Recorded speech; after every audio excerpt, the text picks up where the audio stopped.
Neo-Westerns seem to be in conflict with the past. 1903 marked the year the American Western was born.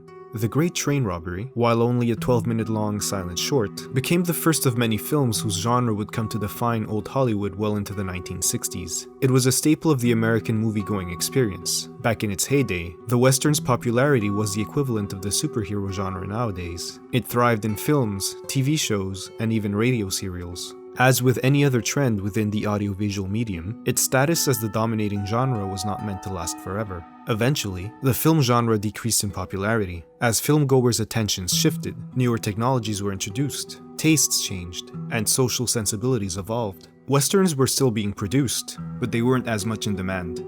From time to time, westerns reminiscent of the classic ones are released, and that quasi-mythic time period is revisited. But it's not the same anymore. In the last 2 decades, there have been a few filmmakers revisiting the relic of old Hollywood, looking at it through fresh eyes, offering different viewpoints, and giving it a contemporary update: the neo-western. There are a few different descriptions of the genre out there, so for the sake of this video, we will define it as follows: films that deal with the recurring themes of the old westerns, but set in a modern world. Themes such as protectionism, the gray areas in the law, survival, and the changing times are prevalent. And so are the external elements such as shootouts, standoffs, outlaws, gunslingers, and horses, but within a newer, more familiar and personal context. The stories are grounded, realistic, gritty, mostly bleak, and don't promise happy endings. They compel us to look at an imperfect world and all its intricacies. They feel like a self-aware epilogue to the folk stories of the Old West, where the past is seen under a critical lens and the future is uncertain. In today's video, we will be exploring the recurring themes shared by the films belonging to the neo-western genre. Some spoilers will follow. Oh yeah, Charles, we got ourselves an X-Men fan. You do know they're all bullshit, right? Maybe a quarter of it happened, and not like this. French film theorist Christian Metz believed that movie genres go through 4 cycles during their lifespan. The experimental stage is the beginning, where the genre's blueprints are created, its rules are set, serving as a foundation for the next stage. The classical stage follows by having the genre's rules become iconic, and set as the standards for the genre. The tropes and formula are embraced. The parody stage is when the genre's guiding principles are so well known that they can be used to make fun of itself. Finally, the deconstruction stage is when the genre evolves beyond its own conventions and breaks its original rules, creating something that can't be defined as belonging to only one category, but a fusion of genres. Neo-westerns are born from the deconstruction stage. They continue where the western left off, the reevaluation of past ideals and exploration of moral ambiguities. Hell or High Water perfectly illustrates the disaffection that comes from seeing how the world has changed and what it's becoming. The film often looks back at the way things were in the past, and deals with a new reality that forces its characters to evolve and operate in questionable gray areas. The main characters, Toby and Tanner, established their own brand of frontier justice in order to fight the system that was supposed to protect them, but took advantage of their family's ranch.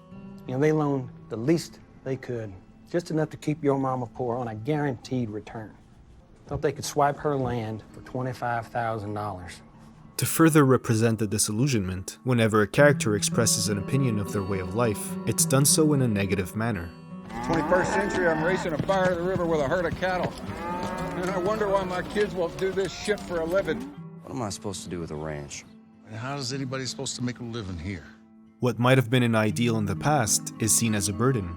It's no longer romanticized. This can also be seen in Logan, a film that is not only a neo-western, but also dovetails into the deconstruction stage of the superhero genre.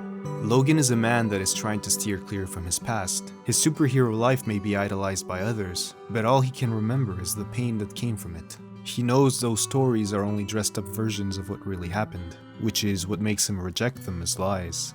In the real world, people die, and no self-promoting asshole in a fucking leotard can stop it. This is ice cream for bedwetters. Neo-westerns are the realization and awareness that many of the stories and myths we've been encouraged to believe might be false. They might have been real in some capacity at a certain point in time for a specific person, but now it's just a fairy tale. They are the last stanza in a verse that serves to conclude our fascination with the Old West. When the stories are over, and you look back at them not through nostalgic eyes, but with an understanding that it's time to move on. Long time ago, your ancestors was the Indians. Someone came along and killed him, broke him down, made you into one of them. The neo-Western's protagonists are at a crucial moment in time, when what they know and what they've been used to is changing, becoming something alien to them. We get to see how they react to this changing world. In Sicario, change comes in the form of the cartel violence that the main character, Kate, is dealing with in Arizona. She reacts by resisting what she's told she has to do to survive in this new world. Logan presents us a world where mutants are a dying breed. The surviving ones are being hunted or diseased. Logan is hesitant to react, but finally decides to fight to ensure Laura and the other mutants' survival. In Hell or High Water, Toby and Tanner are living the consequences of the housing crisis. Their anger and resentment towards the banks initiates their robbing spree. The inevitability of change is one of the main themes of No Country for Old Men. Ed Tom Bell is a sheriff on the verge of retirement that is trying to comprehend the violence that's befallen his quiet Texas county. It scares and confuses him. He doesn't recognize the world around him anymore. The relentless hitman Anton Chigurh is the main reason for Ed Tom's troubles, even though they never meet. He's the film's antagonist and an unwavering force of nature. I'm not sure he's a lunatic. Yeah, well, what would you call him? Yeah, sometimes I think he's pretty much a ghost.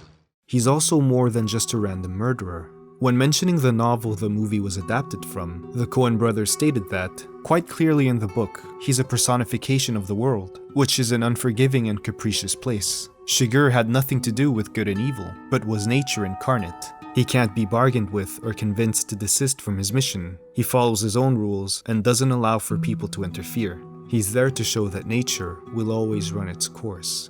We might welcome it, we might fear it, we might very well try to outrun it, but in the end, things change regardless of our opinions or our meddling.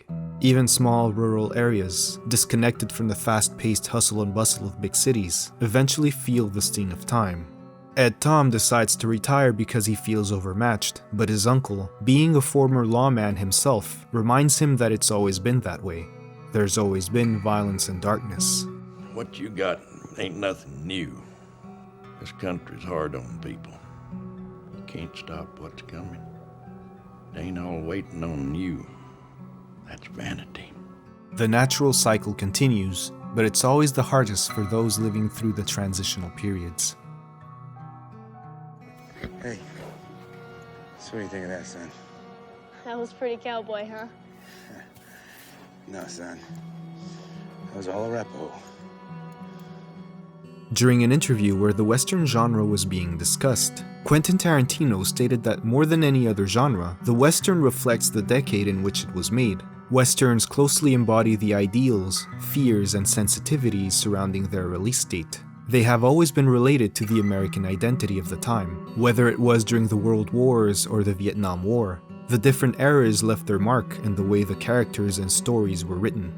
You know, the Westerns of the 50s reflected an Eisenhower America in every way, shape, and form. And if they didn't reflect an Eisenhower America, they were weird. They were an oddball thing. The 70s reflected a Watergate era, reflected an era of where you didn't believe in the myths anymore. These days, the American identity is hard to pin down. With such a rich melting pot of ideas, ethnicities, lifestyles, most of which didn't get to have a say back when the old Westerns were big, it's no wonder that the American identity cannot be one sole thing for everyone.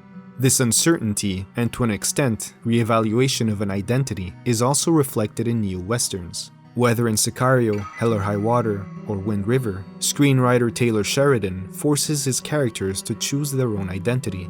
In Sicario, Kate sees what she has to become to thrive in the world that Alejandro and her superiors live in. She can't stick to her moral code if she wants to continue. You're not a wolf. And this is the land of wolves now. In Wind River, the characters find themselves in a conflict of identity caused by the space they reside. The malaise of living in a land that's not meant to be inhabited all year long. When you're left to your own devices, what are you ready to do to keep surviving?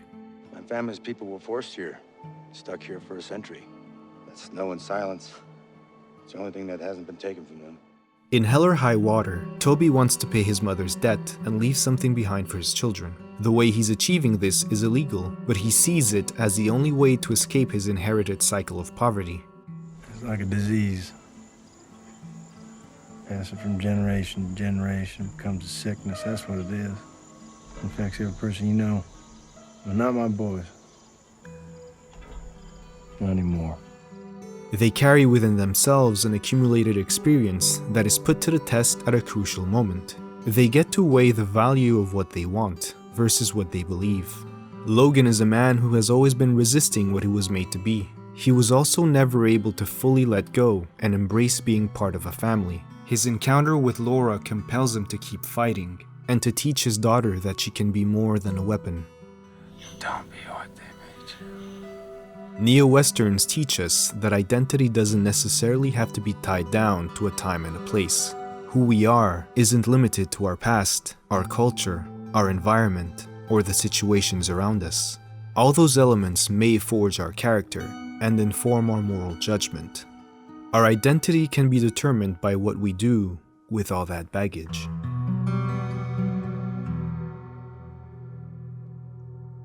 Thank you for taking the time to watch our video. We invite you to like, share, and subscribe if you haven't done so yet. Make sure to click on that notification bell so you don't miss out on any upcoming videos. Today's music was made by Eduardo Gonzalez. If you like his work, you can find a link in the description down below. Until next time.